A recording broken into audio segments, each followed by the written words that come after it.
Waktu SD sebenarnya udah ada ketertarikan. Ya, aku sekolah di SD negeri dulu. Setiap pelajaran agama Islam yang disuruh nulis Arab tuh di depan aku. Tapi sebenarnya aku nggak tahu artinya, tapi kata guru agama Islam itu kok bisa malah lebih bagus dari yang Muslim dari kecil. Oh gitu. Kita lagi sulit banget lah di dalam gitu kan, terpisah dari anak. Itu terus aku kehilangan papa, aku nggak bisa lihat gitu kan. Terus aku keguguran di dalam gitu. Posisinya. Sempat keguguran gitu. Keguguran di dalam kan, habis operasi. Terus sehari besok harus sudah balik lagi. Kok ada rasa kangen banget denger azan tuh, pengen sholat gitu kan, pengen banget sholat. Terus yang aku pikir, Ami ke gereja lagi yuk, katanya gitu kan. Aku pengennya bareng-bareng, kata dia gitu kan. Terus aku ya bilang ke merekanya, Ami kan sekarang jalanin ini Muslim, aku bilang gitu. Jadi Ami nggak bisa ikut ke gereja. Dan aku pakai hijab juga baru hari ini. Alhamdulillah. Gitu, baru hari ini. Kemarin belum pakai? Belum pernah. Waduh. Terus Inna ad-dina 'indallahil Islam.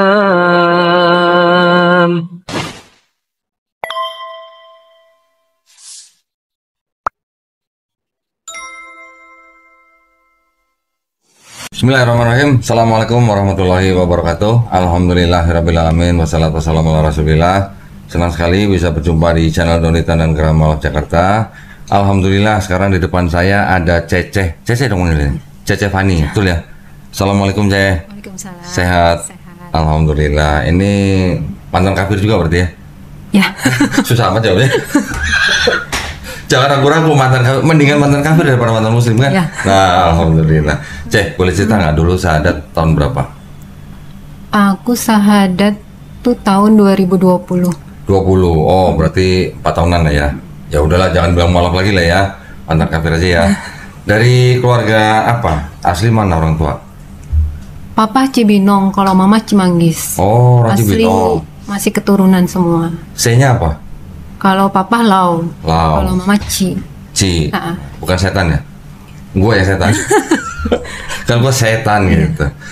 Mama, papa masih ada? Mama papa udah nggak ada. Udah nggak ada. Terus sebelumnya mereka apa? Kristen atau? Tadinya dua-duanya Konghucu. Oh, Konghucu. Cuman papa pas meninggal terakhir minta secara Kristen. Papa meninggal dikuburin Kristen. Oh gitu. Mama? Konghucu. Konghucu. Berapa saudara? 9. Udih. Nomor? 8. Banyak banget ya. Nggak bikin tim polis kalian. masih semuanya masih ada saudara? Satu udah nggak ada. Satu udah nggak ada. Nah, saudara-saudara ini semuanya juga Konghucu semua. Sekarang udah yang cowok 5 udah Muslim. Alhamdulillah 5. Banyak bener. Ya, tinggal adik 1 cowok sama cici 2. Itu rata-rata semua yang 5 itu Muslim masuk Islam, kenapa?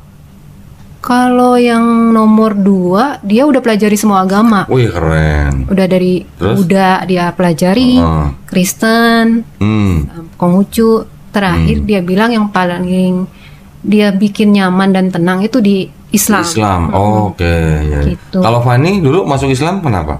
Disuruh sama koko-kokonya itu? Enggak. Dipaksa? Enggak. Jadi karena aku yang kedua waktu itu Muslim. Gitu. Yang kedua maksudnya? Suami. Oh, suami. Oh, dulu yang pertama bukan? Bukan, Katolik. Oh, jadi masuk Islam waktu itu karena nikah sama yang kedua. Oh ya, alhamdulillah, nggak apa-apa. Masuk Islam karena menikah itu nggak salah. Menikah itu hanya salah satu cara untuk masuk Islam. Nah, terus waktu itu masuk Islamnya karena nikah gimana? Dipaksa suami nggak? Enggak sih, sebenarnya dia nggak maksa. Cuman aku yang berpikir kayaknya lebih enak satu prinsip kan. Ya, gitu. betul. Terus memang dulu waktu SD sebenarnya udah ada ketertarikan. Ya, aku sekolah di SD negeri dulu. Setiap pelajaran agama Islam yang disuruh nulis Arab tuh di depan aku. Tapi sebenarnya aku nggak tahu artinya, tapi kata guru agama Islam itu kok bisa malah lebih bagus dari yang Muslim dari kecil. Oh gitu. Itu pas lagi SD? SD. Cuman kan waktu itu kan mama papa masih Konghucu kan gitu. Nah, terus gimana perjalanannya dari 2020 sampai sekarang? Ada sebuah perjalanan yang boleh diceritain nggak? Mungkin ada naik turun selama jadi Muslim atau gimana? Banyak banget ujiannya. Ayo. Ujiannya. Ini lah tujuannya podcast di sini lah. Berapa? 2 jam cukup? gitu banyak Silakan. banget. Sampai aku harus masuk ke dalam tempat mungkin yang orang-orang mikir di situ semua isinya penjahat. Oh, penjara. Ya, Oke, karena kasus apa? perbankan. Oh, perbankan. Terus kena berapa tahun? Kena 5 tahun 6 bulan. 5 tahun. Udah dapat remisi. Betul ya. Jadi menjalaninya 3 tahun 1 bulan. oh cuma 3 tahun bulan. Sekarang udah keluar kan, alhamdulillah. Terus selama di sono di dalam ada pengalaman apa nggak dengan Islamnya gitu? Di dalam jadi aku mulai menginginkan untuk syahadat lagi karena kan yang pertama nggak ada surat ya. Oke. Jadi disuruh sama petugas di sana syahadat ulang nanti biar dapat sertifikat Oke. kan, sertifikat mualafnya gitu. Waktu itu yang ngasih sertifikatnya dari mana? Dari MCI? iya, Oh, oke. Bang Yunan itu ya? iya, Yang layanin di penjara itu ya? iya. Ya, alhamdulillah. Gitu. Terus? Nah, terus di situ pas masuk Muslim aku belajar benar-benar dari nol, dari belajar sholat dulu yang nggak tahu mulai dari gerakannya dulu, belum bacaannya gitu kan. Karena memang di sana kan keterbatasan juga yang ngajarnya Iya, gitu. Jadi gurunya. ngikut pada saat berjamaah dulu gitu dari situ. Terus dapet yang sejadah yang ada tulisan sholatnya. Nah dari situ belajar sendiri mulai. Terus mulai ngapalin surat-surat pendek gitu untuk bacaan sholat gitu. Terus? Nah, Ada terus kesulitan waktu belajar sama? kesulitannya mungkin kan karena bahasa Arab ya. Jadi melafalkannya kadang masih suka salah gitu. Karena kan Udah biasa bahasa Cina, suruh ngomong Arab, susah. jadi susah gitu. Paham kan? Nah gitu. Jadi kadang aku iniin ayat-ayat yang ada artinya aku ngerti gitu kan. Kalau misalnya jadi itu yang aku hafalin gitu kan. Ada kata-kata yang misalnya tertarik gitu kan. Kayak yang di Alam Nasro kan ada yang Kalau nasrah, ada kesulitan pasti ada kemudahan kan di situ kan. Itu yang aku hafal tuh sampai sekarang kata-kata itu yang aku pegang tuh gitu kan. Jadi jangan takut lah, pasti ada kemudahan di balik kesulitan gitu. Dan dari situ tuh ayat itu yang aku pakai terus sampai sekarang masih yang aku ingat artinya ya, karena artinya kan pas banget pada saat kita lagi sulit banget lah di dalam gitu kan, terpisah dari anak. Itu terus aku kehilangan papa, aku nggak bisa lihat gitu kan. Terus aku keguguran di dalam gitu posisinya. Keguguran dalam. Sempat keguguran gitu. Keguguran di dalam kan habis operasi. Terus sehari besok harus sudah balik lagi. Nggak bisa lama-lama gitu kan. Pokoknya di situ ngalamin banget. Pas abis syahadat tuh kok banyak banget gitu ya hujannya gitu. Hujannya banyak banget gitu. Sampai kakak-kakak yang masih ada kan, yang masih beberapa yang masih non muslim gitu kan. Terus ada juga kakak aku yang udah muslim nih. Dia karena nikah kan. Cuman dia nggak jalanin Islamnya gitu kan. Aku bilang kata dia susah katanya kalau kita dari kecil katanya gitu kan. Jadi untuk pindah ke muslim itu susah dia bilang, apalagi kan ada sholat dia bilang kan gitu, ada puasa gitu kan, lu sanggup katanya gitu kan. Kalau udah dijalanin niat mah pasti bisa aku bilang kan gitu. Terus alhamdulillah kemarin dia udah mulai belajar puasa dia. Puasa. Terus sholat aku bilang kalau belum bisa bacaannya sama ya udah Al-Fatihah aja dulu diapalin, aku bilang gitu kan. Udah mulai itu dia jalanin, dia udah alhamdulillah berapa tahun ya, udah lamaan dia dibanding aku gitu. Cuma dia kan KTP lah istilahnya. Gitu. Nah selama di dalam puasa gimana, lancar? Lancar. Alhamdulillah. Puasa di dalam lancar. Gitu. Jadi malah aku yang suka gerakin mereka, ayo sholat gitu. Karena kan aku kepengen bisa ya. Jadi kalau bisanya tuh saat berjamaah. Jadi kan ngikutin gerakan mereka kan gitu. Ayo sholat, gua ikut di belakangnya gitu. Gitu karena kan nggak bisa gitu kan. Jadi cepat hafal kan kalau ngikutin berjamaah gitu. Terus selama di dalam sudah ngafalin berapa surat? Sampai sekarang itu aku udah Kulku 3, Alam Nasro, Al-Fil sama 6, 7 sama Al-Fatihah. 7 sama Al-Fatihah. Ayat kursi belum? Belum. Ayat kursi dong, ngapalin. Bagus tuh ayat kursi, bener. Ya. Nah, oke. Terus sekarang udah keluar, gimana? Ada rencana apa yang baru? Kerja di mana atau gimana? Keluar tantangannya malah laki-laki yang aku harapin bisa jadi imam gitu kan. Aku udah belajar di dalam gitu. Pas keluar malah dia nggak bisa jadi imam gitu kan. Aku ngalamin kekecewaan tuh di situ. Kok gue udah berkorban banyak ya gitu sampai istilahnya sampai pindah agama gitu kok. Bukan yang jadi imam malah jadi punya istri lagi gitu kan di luar gitu. Nah, terus aku sempet marah sama Allah gini. Ngapain sholat, ngapain puasa gitu kan gitu. Malah dapetnya seperti ini gitu kan. Terus akhirnya aku mutusin kerja nih, kebenaran ada deposan aku, mantan deposan lah yang nawarin gitu kan kerja. Nah dia tuh nerimanya tuh selalu yang non muslim, terus harus Chinese kan gitu. Ya udah tuh aku Cina dan non muslim. KTP aku kan masih Katolik karena belum dirubah waktu itu, posisinya surat mualaf kan dibawa sama yang suami itu.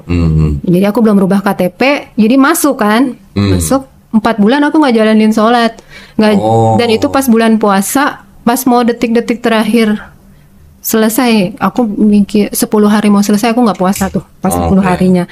Nah terus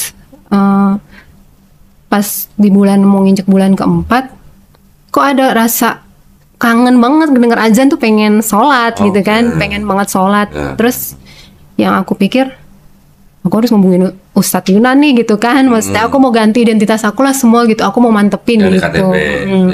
Jadi jangan membohongin orang dengan identitas aku kan, masih Katolik gitu.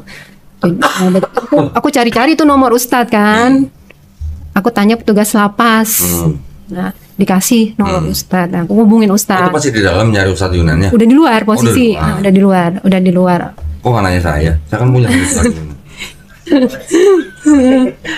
Dan dikasih aku telepon tuh, Ustadz aku mau nanya, aku bilang aku udah ngejalanin sholat nih selama 4 bulan gitu kan, kalau aku mau jalanin sholat lagi aku perlu syahadat lagi nggak? Aku bilang kan gitu, karena aku takut salah ya. Jadi aku tanya, terus Ustadz jawab sholat tobat aja, terus laku sholat lagi, sholat malam gitu kan, terus harus istiqomah katanya gitu kan, harus mantap dari hati, jangan karena orang gitu. Betul. Nah dari situ terus aku langsung pulang, aku langsung sholat tobat kan, terus sholat malam aku jalanin gitu. Nah jadi dapat ketenangan gitu. Alhamdulillah. Dapat ketenangan. Kalau anak-anak aku masih Katolik semua. Anak berapa? 2. Yang paling besar? 12 tahun. 12. Yang kecil? 10. Dua-duanya Katolik? Masih Katolik. Ikut? Karena memang dari kecilnya memang ikut mamanya? Ikut, bapaknya kan juga Katolik. Bapaknya juga Katolik. Sekarang anaknya ikut siapa? Karena aku kemarin posisi di dalam kan, jadi bapaknya yang ngerawat, ikut bapaknya. Jadi masih Katolik gitu. Tapi masih sering komunikasi sama anaknya? Masih, karena aku pulang seminggu sekali kan. Dan mereka ngelihat aku salat, ya udah. Cuman pernah sempat mereka ngomong, Ami ke gereja lagi yuk, katanya gitu kan. Aku pengennya bareng-bareng, kata dia gitu kan.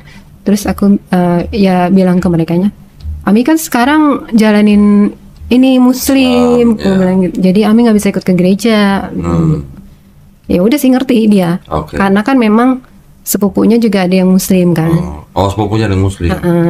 Tuh jadi udah sering. Keluarga besar nih berarti ya? Keluarga besar 9 orang. Iya 9 orang, tapi separohnya lebih udah muslim ya? Udah. Alhamdulillah. Berarti kalau ngumpul bareng gimana tuh? Jadi kita kalau Imlek yang ngumpul, Lebaran yang ngumpul, Natal yang ngumpul gitu.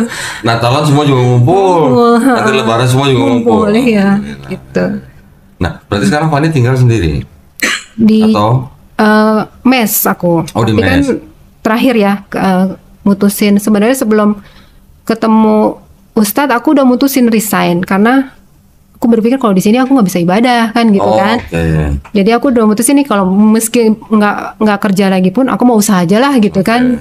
Bikin apa sih, kue atau apa gitu. Jadi memang udah mutusin untuk resign gitu. Itu mesnya mes dari kantor, dari perusahaan? Dari perusahaan. Di mes juga nggak bisa sholat? Kita semua di mes Chinese semua. Enggak, tapi satu kamar sendiri atau ada temannya? Ada temannya, ada yang temannya, ada yang sendiri. Iya. Ketahuan. Gitu. Ya, nggak ada dekat masjid di situ, dekat mes? Ada, tapi kan nanti takut ketahuan. Ketahuan gitu kan. Karena syaratnya memang harus Chinese dan non-muslim. Gitu. Alhamdulillah. Terus setelah ketemu Ustadz Yunan gimana?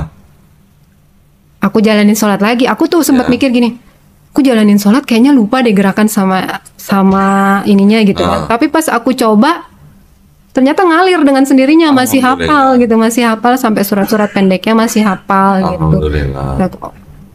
oh mungkin ini gitu kan, panggilan gitu kan, panggilan dari Allahnya seperti ini. Jadi aku takutnya tadi diajak sholat sama temen gitu misalnya, tak dulu kayaknya nggak hafal nih gitu kan. Ternyata pas dijalanin hafal, jalan aja gitu. Terus kayak sekarang juga sampai sholat malam, kalau jam 2:30 tuh udah kayak ada yang bangunin. Alhamdulillah. Gitu. Terus sekarang setelah ketemu Ustadz Yunan, gimana? Ada rencana mau pindah kantor atau gimana? Nah, ini keajaibannya. Jadi aku bilang ke Ustadz aku mau resign gitu kan, karena di sini aku nggak bisa ibadah. Aku bilang gitu, aku harus nutupin identitas aku nih. Gue bilang kan gitu. Terus, oh aku mau ke Semarang kata Ustadz kan waktu itu. Oh yaudah minggu depan aja bisa ketemu Ustadz kan gitu. Terus Ustadz bilang, kamu lulusan apa sih gitu kan? Accounting. Ya udah deh nanti ketemu malam ini aja gitu kata Ustadz. Hari Sabtu waktu itu ketemu, terus ngobrol lah gitu. Terus ngobrol, kirim CV. Jadi dikirim CV, dikirim ke kliennya Ustadz. Terus nanti dijadwalin interview gitu kan. Terus seminggu lewat, Mr. Kim telepon, yang punya Mr. perusahaan. Korea ya? Ya, Korea telepon dengan Fani gitu kan. Ini saya dapat nomornya dari Pak Yunan, dia bilang kan gitu. Bisain ketemu saya katanya gitu, minggu depan dia bilang gitu. Rabu minggu depan jam 1 dia bilang gitu kan. Oh iya bisa, kaget juga kan, cepet gitu ya. Cepet. Rabu hari ini berarti? Tadi siang berarti? Tadi siang. Tadi siang interview. Terus dia cuma nanya, cuma bilang gini, nanti minggu depan saya undang kamu ke pabrik. Saya pengen kamu ngobrol sama staf-staf di sana. Terus kamu lihat, terus kamu ceritain ke saya apa yang perlu diperbaiki dari pabrik saya. Dia bilang, ini sudah 20 tahun pabriknya. Dia bilang, terus dia tanya cuma jalur dari pesen barang sampai bayar barang. Karena banyak ada yang minta beli barang tapi lampirannya nggak pernah ada, dia bilang gitu. Jadi saya mau kamu beresin SOP-nya. Jadi udah gitu. Diterima di perusahaan yang baru ini. Tadi sih bilangnya gitu, minggu depan saya undang kamu ke pabrik gitu. Alhamdulillah. Terus yang di pabrik, yang kantor lamanya udah resign? Aku udah ngajuin dari awal bulan. Alhamdulillah. Lagi ngajarin yang baru. Berarti gaji naik dong? Tapi masih ditahan sebenarnya di tempat yang lama gitu. Ya udah bilang aja kalau gitu alasannya karena saya mau sholat gitu aja. Pasti nanti terakhirnya gitu. Kalau bilang saya udah Islam gitu kan, gimana dia mau nahan gitu kan, aturan dia sendiri. Iya. Gitu ya. Alhamdulillah. Terus berarti insya Allah minggu depan nih berarti ya. Minggu depan. Nanti kalau ke pabrik bingung prosedur apa segala macem, udah tinggal telepon Ustadz Yunan aja, suruh dia ngajarin. Nanti juga jatuh ke akunting. Pasti nanti ditanya. Iya dong. Bilang sama dia jangan tanggung-tanggung kalau nolong gitu. Sekalian gitu ngajarin akuntingnya gitu. Alhamdulillah. Tapi dari perjalanan Fani, dari mulai masuk Islam. Terus kemudian menikah dengan muslim yang ternyata mungkin bikin Fani jadi marah atau suudzon sama Allah sampai nggak sholat 4 bulan, gimana? Ada semacam pembaharuan dalam pemahaman atau rohaninya Fani nggak? Pas setelah 4 bulan nggak jalanin itu kayaknya kayak hidup tuh hampa gitu ya. Maksudnya aku nggak jalanin sholat tuh sama puasa gitu, kayak hidupnya nggak ada tujuan gitu, mau kemana gitu kan. Nah makanya pas ngedenger azan pulang itu, kok aku tiba-tiba dalam hati pengen sholat ya gitu, rindu banget, kangen banget gitu sama sholat gitu. Karena dulu waktu di dalam memang mungkin sholatnya rutin ya, nggak pernah. Di dalam rutin. Nggak pernah kosong ya. Rutin. Gitu. Sudah berapa lama sholat sebelum nggak mau sholat itu? 3 tahun. Dari 2020. Ya udah 3 tahun sholat, tiba-tiba nggak sholat. Jadi malah kangen. Gitu. Terus puasa kemarin gimana? Kemarin puasa 10 hari mau Lebaran karena kecewa itu, jadi aku stop puasa. Jadi kemarin termasuk tahun ini. Iya, tahun ini. Berarti sholatnya juga baru-baru ini aja, belum lama berarti. Baru, dan aku pakai hijab juga baru hari ini. Alhamdulillah. Gitu, baru hari ini. Kemarin belum pakai? Belum pernah. Waduh, terus tadi ngaca gimana tadi? Bingung aja. Waktu ngaca ngeliat kayak Cina nggak gitu? Kelihatan masih. Karena gitu ada orang ya, ibu-ibu lah atau orang masih muda, orang Chinese datang ke sini, nggak kelihatan Chinese ya. Ya kelihatan biasa lah ya. Tapi begitu pakai hijab malah kelihatan Chinese-nya. Bener ada begitu kok. Tapi alhamdulillah, berarti kalau hari ini pakai hijab, berarti hari ini udah istilahnya dilengkapi gitu lah ya. Dilengkapi supaya jadi muslim yang benar-benar menjalankan Islam. Amin. Sekali lain kali kalau sampai kepikiran sholat, nggak mau atau males, pikir gini, sholat itu cuma sebentar kok gitu. Ya, kan kalau mati juga nggak sholat. Bener kan? Saya cuma selama hidup doang sholatnya. Dan sholat itu yang butuh bukan Allah loh, kita yang butuh sholat. Memang. Makanya tadi bilang ketika sudah nggak sholat 4 bulan, dengar azan kok malah pengen sholat, berarti itu pertanda bahwa tubuhnya Fani yang butuh sholat. Begitu sebenarnya. Cuman mungkin masih banyak dari kita yang mikir sholat itu seperti sebuah apa ya, kayak beban. Nah, banyak gitu yang ya. Iya. Alhamdulillah nih, berarti sekarang benar yang dikatakan atau difirmankan Allah Subhanahu wa taala bahwa jangan kamu mengira kalau kamu beriman terus kamu nggak diuji. Iya. Betul kan? Benar. Dan jangan mengandalkan manusia. Nah, ya mengandalkan hanya kepada Allah Subhanahu wa taala. Nanti Allah Subhanahu wa taala akan nolong lewat manusia. Iya. Nggak mungkin kalau kita minta duit dikasih duit jatuh dari langit gitu kan. Pasti menolongnya lewat manusia. Termasuk mungkin salah satunya adalah lewat Ustadz Yuna. Alhamdulillah ya. Berarti sekarang masih di mes? Yang masih kantor? Kalau kerja iya masih di mes karena aku harus sampai akhir bulan ini. Oh masih kerja. Terus nanti begitu resign keluar dari mes? Iya. Pindah kota? Iya. Jadi yang kantor baru ini di mana? Di Semarang. Oh Semarang. Semarang. Oh, tempat kelahiran saya itu. Banyak yang enak tuh makanan itu. Iya. Cari ntar Bandeng Presto, iya, lumpia Semarang tuh. Lumpia yang terkenal. Jangan lupa ya kirim ya sekarang. Oke. Boleh dong. Pan, pengen nih lumpia Semarang, kirim gitu ya. Siap. Alhamdulillah. Nah sekarang juga dengan saudara yang lain sudah tahu Fani udah mau pindah. Sudah, tapi mereka nggak tahu aku sudah pakai hijab. Belum Tahu. kirim fotonya ke sono. Belum. Foto dong selfie kirim sono dong. Gimana gitu? Kayak Cina nggak gitu? Kalau kadang-kadang rata-rata orang Cina kan, kalau dengan hijab itu kan asing gitu ya. Asing. Bener kan? Tuh. Jadi begitu orang pakai hijab, ya udah langsung pasti keluarga pasti heboh. Ya, memang ini maksud saya untuk keluarga Cina yang masih totok gitu loh. Mereka kan taunya pakai hijab tuh muslim berbumi gitu. Kalau Cina kan iya. Pakai hijab, wah lu mau jadi tiko lo gitu. Iya. Tahu tiko apa? Pribumi. Oh. Tiko lah, wana. Tuh lihat tuh satu tuh. Iya. Udah muka Cina, sipit, pakai hijab gitu kan. Keluarganya ngeliatnya pasti aneh. Iya, pasti aneh gitu. Gimana rasanya pakai hijab hari ini? Enak. Tenang. Panas nggak? Nggak. Gatel nggak? Garuk-garuk? Hal gitu misalnya? Nggak sih. Nggak kan? Alhamdulillah. Jadi, kan dulu Katolik. Iya. Pernah nggak ngeliat foto, lukisan, gambar Maria nggak pakai hijab? Enggak. Nah, terus kenapa selama jadi Katolik nggak pakai hijab? Kalau hijab Katolik kan rata-rata suster yang pakai. Suster kan cuma di sini doang. Iya. Ya kayak Bunda Maria gitu. Enggak, karena kan memang nggak diajarkan untuk itu. Ya padahal kan kita lucu ya. Iya. Lihat gambar, lihat tulisan Maria kenapa pakai hijab, kenapa orang Katolik nggak pakai hijab? Iya. Gitu. Aneh kan? Pada saat dibaptis saja. Tapi itu juga setengah kan? Iya. Dulu nggak sempat mikir gitu. Enggak, sempat kepikirannya. Kenapa ya? Kepikiran. Nah, tapi kalau Katolik ada puasa ya dulu ya? Ada. Hampir sebulan ya? Iya, Atau 40 hari. 40 hari. Iya. Tapi puasanya yang 40 hari di Katolik itu dari subuh sampai maghrib atau gimana? Enggak, jamnya? Dia puasanya jam 6 sore sampai jam 6 sore lagi 24 jam. Jam 6 sore sampai jam 6 sore lagi 24 jam. Nggak makan nggak minum. Hah? Benar? Iya. Bukan setengah hari puasanya? Enggak. Berat juga dong ya? Lah, berat, makanya jarang ada yang jalanin. enggak kayaknya nggak begitu Sekarang kalau 40 hari 24 jam, berarti selama 40 hari kali 24 jam. Nah, makanya nggak ada yang jalanin kan? Tapi nggak begitu kayaknya. Masa iya? Nggak ada yang kuat.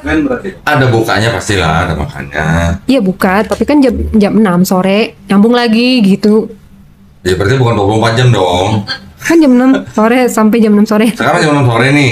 Besok sampai jam 6 sore lagi. Buka nggak? Buka. Buka. Sampai jam 6 sore lagi. Sampai jam 6 sore lagi. Oh berarti sehari puasa saya enggak.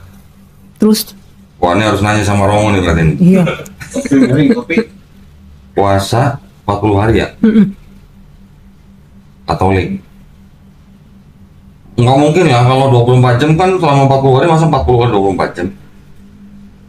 Pantang puasa. Oh nggak sebutin.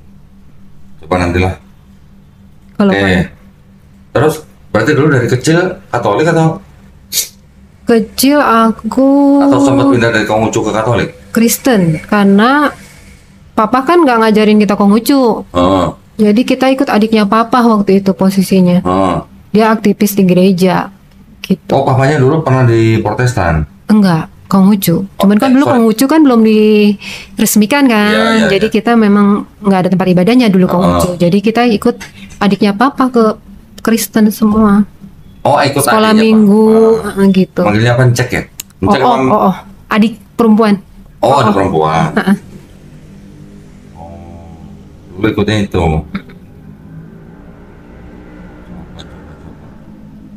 Panjang ya tulisannya. Udahlah, nanti belajar lagi lah. Tapi nggak mungkin lah, berarti kan ada bukanya. Berapa tahun jadinya apa nih di Katolik? Katolik aku 2003 sampai 2018. 2003? Oh lama juga ya, 15 tahun berarti. Lama. Dari umur berapa sampai umur berapa tuh? 20. Dari umur 20. 19. Oke. Loh berarti sama yang suami sekarang udah pisah? Udah. Sempat punya anak? Yang keguguran itu. Oh yang keguguran di dalam? Iya. Jadi menikah berapa lama terus masuk ke dalam itu? Setahun. Oh setahun menikah terus masuk? Gimana dong? Jadi sekarang alhamdulillah ya sedang dibukain jalan gitu ya? Iya. Ya kan? Berarti kan selama kerja di yang kantor yang sekarang ini kan nggak pakai hijab, nggak sholat gitu ya? Enggak. Gitu paling kalau pas lagi pulang ke rumah aku bisa sholat. Nah, katanya ada temennya di kamar. Ke rumah. Oh ke rumah, bukan di mes. Bukan di mes. Oh, oke. Kalau ke rumah tuh berarti yang tinggal siapa? Anak-anak ada. Oh sama mantan suami. Oh, Gitu. ya. Alhamdulillah ya berarti ya ceritanya ya lumayan juga berarti ada suatu titik atau fase di mana Fani merasa marah dengan Allah. Karena ditinggal suami. Terus aku kan ibaratnya di dalam aku nggak pernah lepas ibadah gitu kan. Kok pas malah keluar digituin malah ya? digituin gitu. Kan itu sebenarnya masih ringan ya. Kalau dibandingkan dengan, nah misalnya nabi-nabi, Iya sih. ya Si ringan nggak ada banget. apa-apanya berarti kan. Iya. Buktinya sekarang nggak dalam waktu lama, ketika Fani mau istiqomah, langsung dijawab. Langsung tuh ya. dijawab, ya. Alhamdulillah. Kalaupun belum dijawab juga tetap nggak boleh marah sama Allah dong. Nggak Iya, boleh kesalahan suzon. sebenarnya. Ya Iya. kan? Semua kan ujian. Dan ujian itu nggak mungkin yang melebihi kekuatan kita. Kalau cuma ditinggalin suami mah kita masih bisa lah. Cuman kan aku keguguran, terus papa meninggal aku nggak bisa lihat karena aku di covidin waktu itu. Terus keluar seperti ini, terus keluar aku harus langsung berpikir cari uang karena aku harus hidupin anak-anak. Oke. Gitu kan karena bapaknya kan nggak kerja. Oh. Mantan itu cuma antar jemput anak-anak aja. Oh. Jadi aku yang harus berpikir gimana caranya aku harus cari uang karena untuk ngidupin anak-anak gitu kan. Ya. Itu terus rumah mau dilelang kan gitu kan, jadi banyak banget gitu kan, langsung banyak banget gitu pas keluar. Jadi terus suami kayak gitu, terus jadi aku berpikirnya lu ngapain ibadah ya gitu. Kok banyak banget ujiannya gitu. Justru dengan banyaknya ujian itu kita harus harus counter dengan ibadah. Iya, tapi aku lihat yang lain kayaknya nggak pada sholat, nggak pada puasa, kok enak-enak aja gitu. Kan kita lihat cuma dari luar. Yes. Setiap manusia kan punya masalah. Kita nggak pernah tahu masalahnya mereka apa. Masalahnya mereka nanti lebih berat dari kita juga kita nggak pernah tahu. Setiap orang pasti punya masalah. Kalau nggak mau punya masalah udah pulang duluan aja gitu. Iya. Iya kan? Alhamdulillah. Boleh nggak kasih pesan buat? Nggak, sebetulnya baru dibahas itu kok. Hah? Baru dibahas tadi. Yang ini ya. Jadi pada waktu kemarin ketemu sama saya, dia tumpahin semua kan masalahnya. Saya bilang, bukan saya bilang, malah saya ketawa malah sebetulnya. Kamu cuma segitu. Iya. Saya pada waktu hijrah dulu, begitu keluar dari instansi pemerintah, yang tanda kutip ya, gitu ya. Yang basah ini. Apa? Yang basah. Yang basah. Kuyup. Kan belum dipel jadi basah. Kuyup. Malah kuyup. Iya. Pada waktu itu, saya punya uang banyak, tapi saya nggak bisa, malah saya nggak sholat. Saya punya uang banyak, tapi saya malah nggak pernah kepikiran untuk ke tanah suci. Saya punya uang banyak, tapi malah ini kok hidup kayak apa ya? Kayak kosong gitu loh. Jadi hari-hari itu malah nggak apa sih namanya? Malah yang diikutin nafsu aja. Nggak barokah lah. Nggak barokah. Iya. Saya bilang sama dia, begitu saya hijrah dulu, zaman itu loh, saya punya rumah 1 M di Bintaro Sektor 9 itu hilang tidak berbekas. Jadi, dan saya sempat nangis itu, keluar air mata tuh udah kering. Kenapa? Waktu itu orang tua saya sekarang sakit jantung, saya harus hidupin istri dengan 2 orang anak. Uang di rekening saya nggak usah ngomongin dompet, udah nggak ada, itu tinggal 100.000. Saya ngalamin banget. Dan saya ceritain itu sama dia. Jadi apa yang kamu rasain sekarang, insya Allah ini ujian keimanan. Dan tadi saya ceritain di mobil, jadi saya bilang, kamu kalau ngeliat orang punya uang banyak, tapi kemudian uang itu tidak membawa dia mendekat sama Allah, itulah disebut dengan istidraj. Jadi Allah sedang menyiksa dia dengan itu malah. Iya. Kelihatannya nikmat. Kelihatannya kaya, muda, segala macam. Tapi belum tentu itu barokah. Betul. Mendingan duit sedikit tapi barokah. Tidur tenang gitu ya. Betul. Ya. Nah itu tadi saya jelaskan sama dia bahwa ketika Allah itu kita sedang menyatakan beriman kepada Allah, Allah cuci semuanya itu. Iya. Karena saya yakin itu dulu saya punya rumah segitu harganya pasti bercampur dengan harta yang haram. Itu kan gimana mungkin saya mau menghadap Allah dengan menggunakan hal yang haram gitu. Nah kalau dapat duit banyak tapi nggak semuanya haram, nggak semuanya halal, terus mau ke tanah suci nggak malu gitu bang? Nah iya itu dia. Malah alhamdulillah maka dari itu saya cerita sama dia 2017 saya berangkat ke tanah suci malah bukan dengan uang saya sendiri, malah diberangkatkan sama orang. Malah dibayarin ya? Malah dibayarin. Itu berarti dibayarin sama Allah itu kalau begitu. Itu tadi saya bilang sama Fanny begitu, jadi Fan tenang aja deh, gitu loh. Dan buktinya alhamdulillah kamu sekian lama nggak nyari saya, nggak ketemu, begitu ketemu kamu niat benar-benar ibadah, benar-benar niat untuk kembali kepada Allah, kalau buka hari ini langsung belum. Saya tadinya berpikir kok benar-benar demi Allah kok tadi dari mulai pagi saya kan nggak tahu kok sama Fanny ini secara detailnya, saya nggak tahu kemampuan dia seperti apa, dan saya membandingkannya dengan kasus yang sedang saya urus dengan perusahaan ini sebetulnya kok yang menjelimet gitu ya. Saya khawatir nanti anak ini bisa jawab atau enggak, anak ini bisa bisa perform atau enggak, gitu kan. Tetap beban dong kok sama saya kok.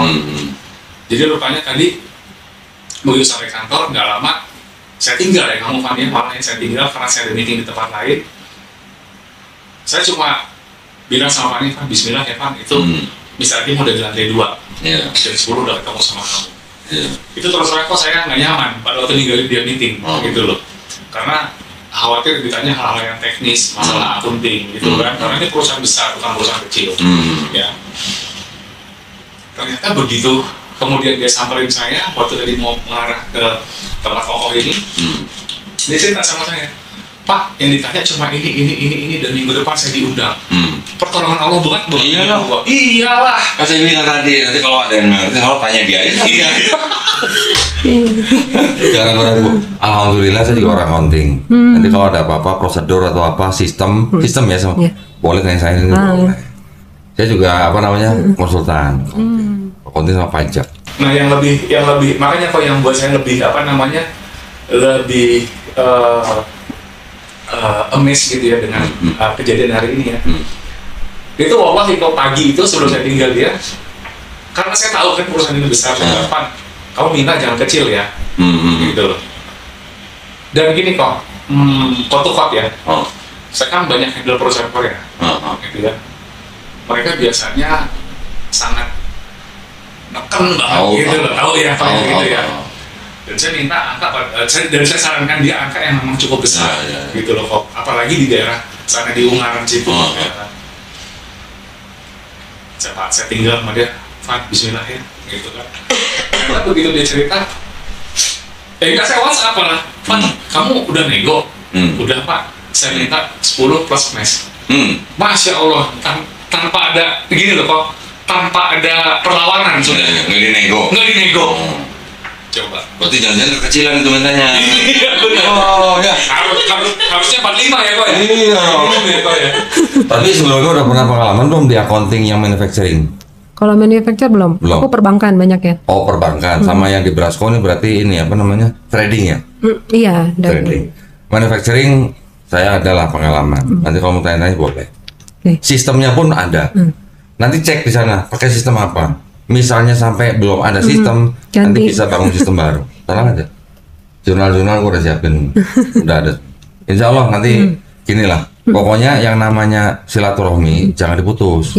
Jadi bisa menyambung itu, entah itu bisa jadi jalan untuk menolong kita dari Allah Subhanahu Wa Taala.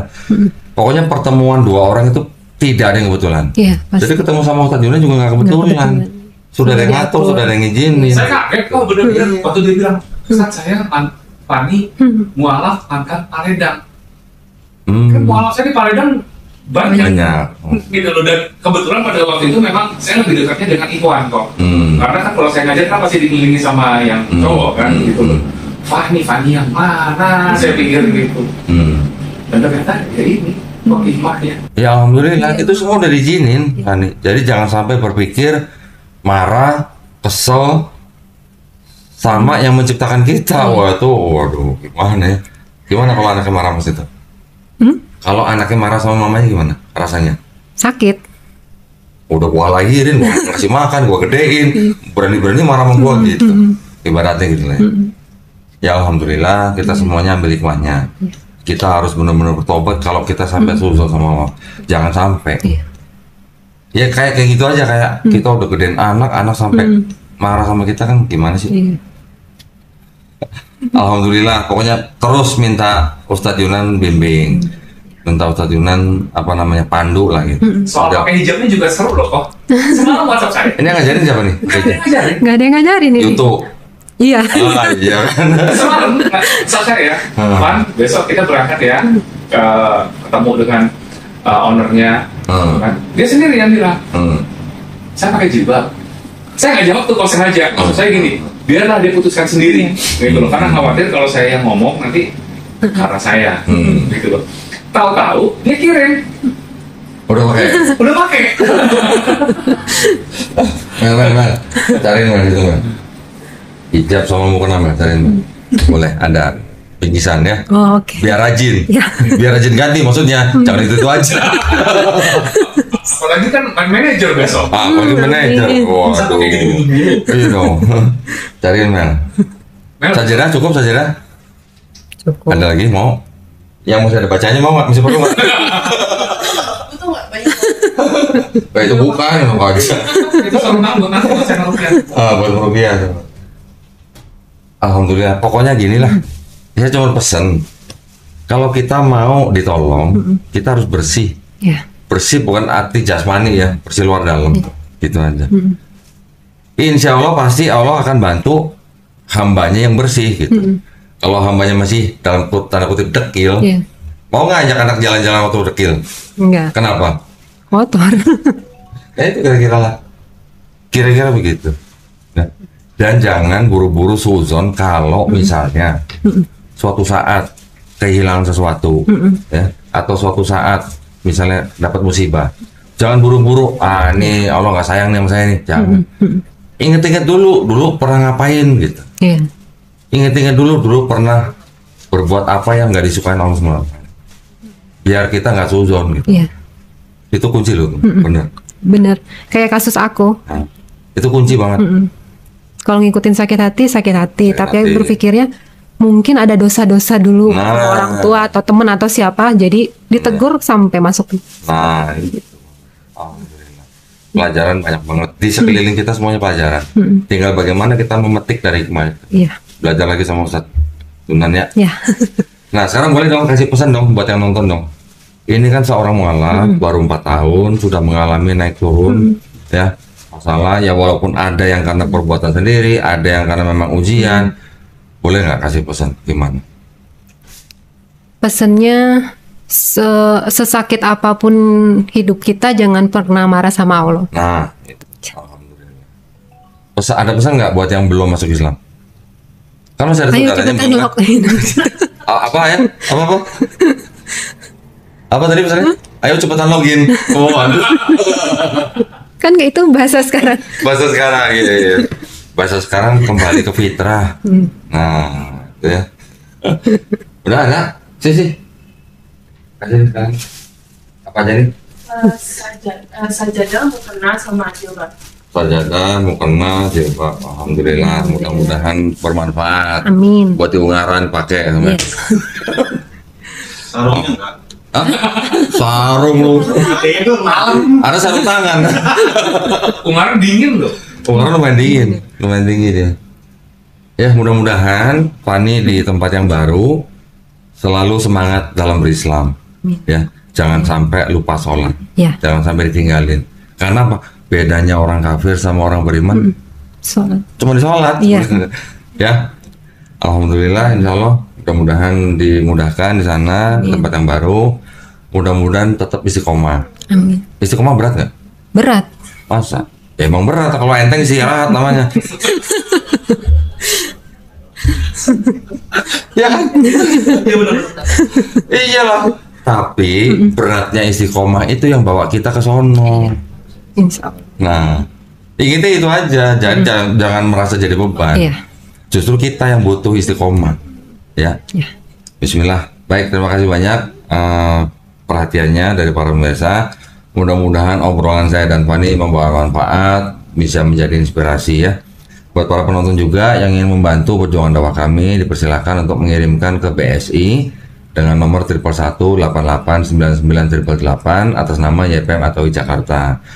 Insya Allah mudah-mudahan partisipasi para pemirsa diterima di sisi Allah SWT sebagai amal jariah ya. Amin ya rabbal alamin. Baik, kalau gitu kami pamit undur diri. Terima kasih banyak Fani ya.